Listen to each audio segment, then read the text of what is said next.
Boxen will actually make her way to level 100 and recruit her friends so that they can create another faction and split off from Morena. I really like this idea because Boxen is now the Haley family member with the most depth and focus, so if anyone was to hit level 100 and want to show us what happens when you become a member 0, I'm currently hoping it's her. It is a very dark path though, because the issue is that Boxen she has to kill people to level up, and to begin with that's probably going to be mostly innocent non-Nen users to provide Boxen's initial boost of levels to get that ability. Although, just going to put this out there, if Boxen was to become a true mad lad, then maybe she could come up with a plan to kill 10 Haley members at the same time, which would immediately grant her 100 levels and allow her to start her own Contagion family. Because other than tier 1, the Haley base is without a doubt the juiciest of level farms at the moment, Nen users everywhere. But since Contagion does keep evolving, and I'm not convinced that we've heard all of the rules and restrictions yet, I think that in order to keep the peace, a pretty decent restriction would be that killing fellow family members doesn't yield any levels. We want to keep people supporting one another. However, if Boxen was going for the true level 100 fast track, then Boxen might even become the first/only Haley member to kill one of the Karkin princes, who are worth a whopping 50 levels each. And Boxen is pretty well placed to potentially assassinate any one of them, as her military rank and duties could allow her to access tier 1. On her own, I don't know how possible it would be, but with the support of 20 Nen users backing you up with their weird and so useful abilities, it is very possible. And this development is starting to make me feel quite nervous for the fates of Phaeton and Finks, because Boxen, to the best of our knowledge, hasn't officially joined the family yet, due to not having met the third condition of being present whilst Morena or another Haley member commits murder. I say to the best of our knowledge because it is a bit vague. And what could have happened right as they knocked Boxen unconscious, and before she woke up they killed someone in her presence. So it may have already been cleared, but I doubt it. Just because I do think we need that dramatic moment of Boxen witnessing her first murder and potentially even taking an active part in it. And now that martial law has been enacted, it may prove quite difficult to farm victims in the traditional way as the family have done thus far, but there are 2 people willingly walking straight into their hideout as we speak, and they're both Nen users, so Finks and Phaeton are worth a sweet 10 levels each. And that's everything that Boxen would need to jump 20 levels and instantly develop her Hatsu. At the moment, I know it's difficult to see anyone killing a Phantom Troupe member except for Hisoka and I guess Kurapika, because he did kill 2 of them, but in Hunter x Hunter, this group have always seems like they're on a completely different tier of existence to anyone else, which is exactly why killing 1 or 2 of them would be ever so narratively efficient, because the fastest way to make the Haley family a truly groin-grabbing threat would be to see that they are capable of bringing down a Phantom Troupe member. After that point, they would never be underestimated again. Sort of like how the Chimera ants were a bit of a joke until Pito was born and killed Kite. That was the point where the ants were suddenly taken with the utmost of seriousness and the true weight of the arc was felt. And I particularly fear for Phaeton because he's one of my favorite troop members and someone who we have gotten to properly see and explore in action, like his showcase against Zarzan. But that also makes me feel very nervous because unless he has another non-Pain Packer outfit to try on, we could afford to lose him much more easily, as opposed to troop members that we still have yet to see go all out, like Machi and Nobunaga. And I'd say the same for Finks. I really like him, but I can see him being sacrificed here, because let's not forget this, the Phantom Troupe in this arc are almost certainly going to die. It's mostly just a matter of when, where, who, and the other question words. Hisoka's goal is to kill all of them himself, but come on mate, that's a bit greedy. And Togashi did say in Volume 0 of Hunter x Hunter that all of the troop will die. To be fair, he also said that about Kurapika as well, so who knows if he's changed his mind since then, it's quite possible. But then again, Kurapika also has so many death flags that he could be mistaken for the UN headquarters. So this isn't mentioned very often, but in the same interview where Togashi said that both Kurapika and the troop will die, he also mentioned his favorite genre of films, which is horror. And he added that it's his favorite genre because he enjoys situations where people are killed off. So absolutely no one is safe in this arc. And we should also mention that if Boxen does start her own Contagion family, then we do have 5 fairly easy candidates to form the foundation of that, who are the friends of Saradnik. And ever since Boxen was revealed to be a specialist, people have been going back and analyzing this panel in particular because the characters are structured in the same way as a Nen affinity chart, with Boxen occupying the specialist position in the bottom middle. And from the little we know of these characters' personalities at this stage, they do seem to fit, especially Otosin and Momoli. Otosin occupies what would be the enhancer spot, and that makes sense because he's a very wise wide-eyed, earnest young lad, very much like Gon, whereas Momoli is in the transmuter position and definitely displays more of a reserved Killua-style attitude. We don't actually know what the other three are named yet, and I guess we will eventually, because it does feel like this particular group are going to be very important going forward. And there's also pieces of foreshadowing for this potential Contagion family. When introduced, one of the friends speculated about the idea of them learning Nen, stating that, well, if Sarayna can do it, then why can't they? And kissing has also been brought up as well, with Otosin asking if he could kiss Momoli after she said that he had a point. He wanted to kiss her because she agreed with him, which could be nothing, but that is also the reason why Morena kisses people. She kisses those who agree with her goals and gives them the ability to further their own. So if there is a second Contagion pod, and I feel like there will be at least a second family if not more, then these guys are solid candidates, and I imagine that they would have to level up through their own system of morality, perhaps restricting themselves to killing mafia members or other assorted criminals. Or maybe they cross the moral boundary completely and just start, leveling up because they need to. Either way, I do think the Boxen is about to be a pretty big deal, which is hilarious because just imagine if one of the most feared names in all of Hunter x Hunter ends up being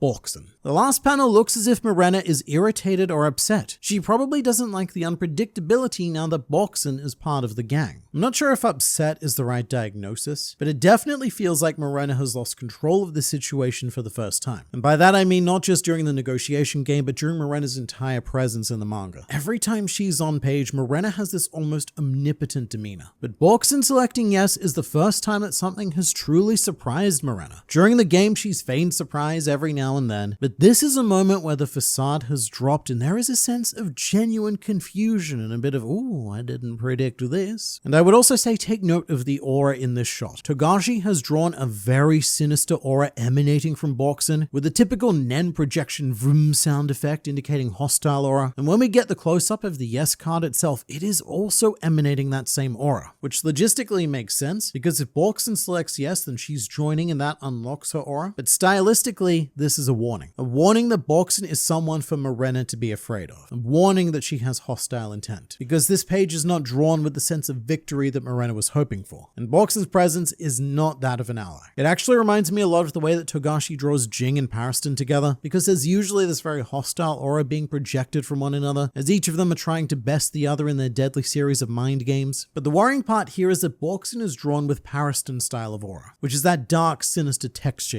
the smoky effect. So it may not just be Morena who should be concerned here. If there's anything I've learned about Hunter x Hunter, it's to be very wary of those with even the best of intentions. Because this is a series where an innocent young boy can set out on an exciting, bright, and colorful journey to find his father, and gradually be mentally and physically pummeled and contorted into a violent and empty shell devoid of all hope. And that's what happens to the very best of humanity, but Boxen definitely isn't at that starting point. At best, she's neutral. And honestly, she's probably a bit worse than that, because she is well aware of the Kakian atrocities, and is almost certainly even aware of at least the rumors of what Sarayna gets up to in his spare time, but she's choosing to ignore all of that for the sake of living as best a life she can within those realities. But if Boxen decides that she too has a goal now that she's discovered a power to break out of that system, then who knows where she takes it from here. It may not, and probably will not, be in a good direction. I cursed Togashi out loud when he skipped over the kiss. He should be locked up. So something really fun about this is that immediately after the kiss, Boxen's hair is visibly messier than before. So the experience wasn't just localized to the mouth area. Morena had her hands all over the everywhere, and also Boxen had 5 other people watching her at all times, so I can't imagine that that helps the mood of the experience either. I also don't know if it would have been feasible to depict the actual kiss. Given how long it's implied to have lasted for, it may have taken up the entire chapter. But I also think that it's funnier not to have seen it, because it taps into the imagination in order to fill in the gaps of just how horrible this kiss must have been. What if this is Morena's way of checking for Beyond's child as well? Like, she doesn't know they're his kids, but she comes across someone with a curse on their tongue from kissing them, and she has some way of detecting the curses with her tongue. We do have a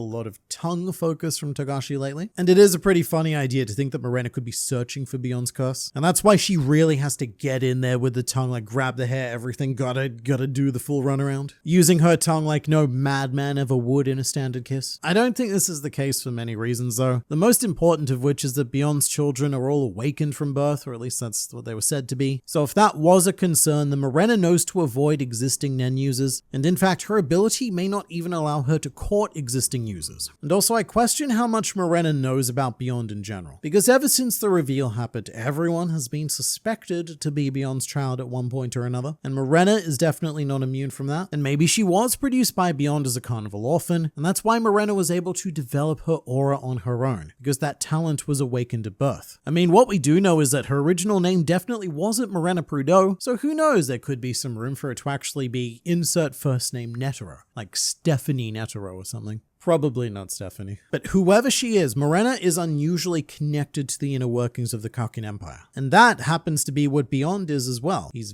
very connected, he's got his Beyond tendrils everywhere. So she could be working with Beyond, and that's how she's achieved all of this. But in regards to contagion, something that was also pointed out to me recently is that during Morena's time as meat in the underworld, she was likely to have been trafficked and forced into the world of physically intimate work. And there is something quite fitting about someone from that former profession spreading a contagious Nen disease through kissing. This whole ability is the equivalent of a Nen STD. And someone in my comments also suggested a very feasible reason for Kenny Wang being Morena's ally, which is the idea that he may have been a former client of hers, which bad, Kenny Wang bad, stay away from the children. But then again, what more should I expect of this empire as a whole? But the idea is that Kenny Wang may have been a regular client, someone who Morena managed to charm and seduce without the use of Nen, because she's definitely charismatic, and that is a skill that she needed to develop for survival. I can't imagine that life as meat is easy or even possible if you not managed to charm people to some degree. And so during her career, Morena may have made many such allies by granting them a bit more than a kiss. I love how Crollo and Morena are mirrors of one another. This can be especially seen in their abilities. Crollo uses others' powers for himself, while Morena uses her powers to awaken and strengthen others. So Nobunaga did mention that the Haley family operate very similarly to the Phantom Troupe, although what I do find particularly compelling about Morena is that she's acting as the parent that she never had. In her own twisted way, she's raising a family the way that she would have liked to have been treated herself, with a parental figure that fosters her needs, allows her to grow, and then ultimately go off and be her own person. And the reason why it's manifested in